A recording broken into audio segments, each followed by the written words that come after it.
If I can't undo what I did,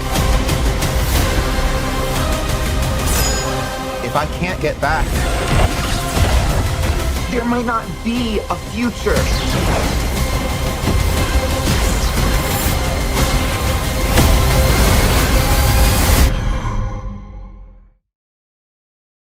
So The Flash, starring Ezra Miller, the man who has been in many, many headlines over the past few months, is a movie that I'm very excited for. It's a movie that's based off of, if you do not know, I'll give a brief overview kind of what the movie is about.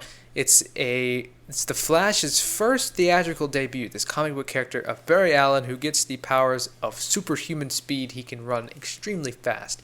And as we've seen before, as this character's been in the Justice League movie, he was able to move faster than the speed of light and move incredibly quickly and do all these fantastical things. Yeah, this is The Flash's first movie to himself on the big screen.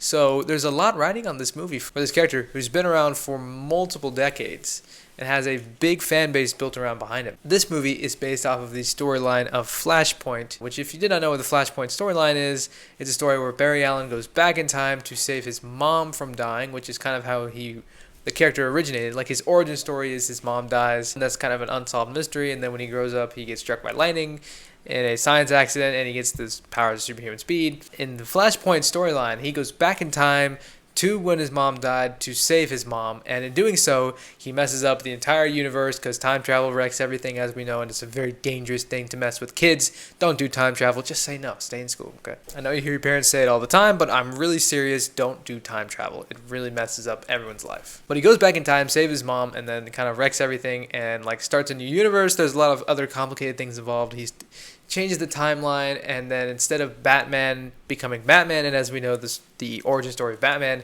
is that when he was a kid, his parents died, they were murdered, they were shot, and then in this new timeline, instead of Batman watching his parents die, instead his dad, Thomas Wayne, who was originally shot and killed, he watches his son and his wife die, and instead Batman's dad becomes Batman and Thomas Wayne becomes Batman.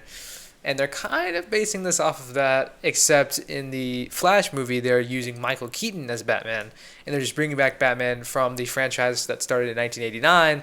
That continuation of Batman, they're bringing him back in this kind of multiverse reset for the DC universe.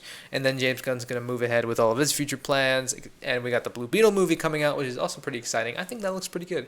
A lot of people are saying that it's going to be a pretty generic superhero movie, but I think it has a little bit more to offer than you think. Maybe I'll do another video on that in the future. But this story is a very heartfelt one, nonetheless. It's these very real human stakes of choosing between saving one person, the one person that you love dearly, and the rest of humanity. You know, should you be looking out for yourself and saving that one person that you love, or should you make that ultimate sacrifice and save countless people who also have loved ones? And it's a very compelling story, and I'm glad that they're introducing it in this new movie.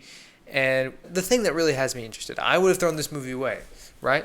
The press for it is so bad. Ezra Miller, headline after headline after headline, doing the most insane, crazy stuff, right? There's no way they're going to be able to do press for this movie. I don't know how it's going to happen. How are they going to have their main actor doing interviews and stuff? I just have no idea. I couldn't tell you. We're just going to have to cross that bridge when we come to it, right? But everyone who's seen this movie says it's one of the best comic book movies ever. And that's really, really interesting to me.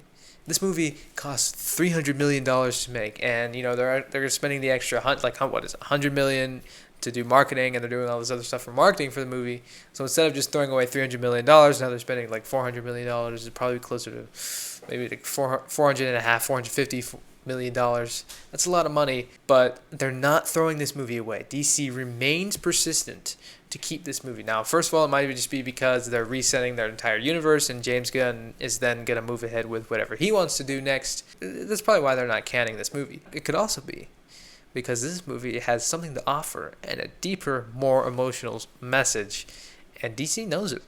And they know that it's going to be a good movie, so they're insisting on releasing it. And again, everyone who's seen it, everyone in test screenings and all this other stuff, James Gunn himself, and I know James Gunn's doing a lot of polarizing things right now. Everyone's kind of, it's up in the air whether or not people like him or not. People are concerned about Superman Legacy, all this stuff. He's directing the next Superman movie, for those who don't know. People are kind of concerned. People are worried. He said this is one of the best comic book movies he's ever seen, and he's directed the Guardians of the Galaxy movies, which people love. I don't love them as much as other people do, but people love the Guardians of the Galaxy movies. People love Suicide Squad, or the Suicide Squad, the one that James Gunn directed. This guy is saying that The Flash is one of the best comic book movies he's ever seen. That is interesting to me. I'm interested in that. I'm excited for the Flash movie. I think there's a very heartfelt story to be told here. In the trailers, we've seen that Barry's going to be with another version of himself from a different universe. And it's this very heartfelt story at the center of it, since it is based off of Flashpoint in a way. The story of Barry wanting to save his mom and doing so, messing up everything and having to fix his mistakes. It's similar to No Way Home, Spider-Man No Way Home, but hey, here's the thing. We all love Spider-Man No Way Home. Spider-Man No Way Home is a fantastic movie, and for the MCU, it was the closest they ever got to the Spider-Man character and the heart of what that character is. Because Spider-Man doesn't usually win.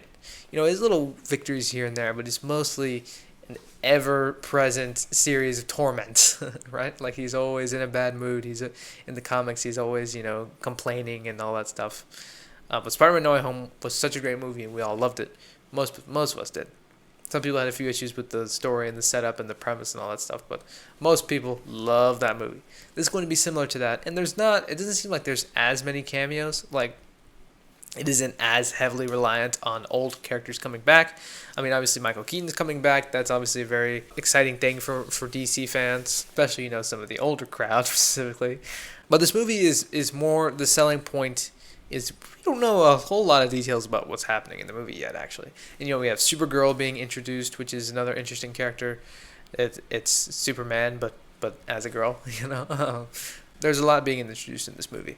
There's a lot that's going to be happening and a lot that's going to go down. And people are nervous, because of the main actor's kind of recent troubles that he's gotten into.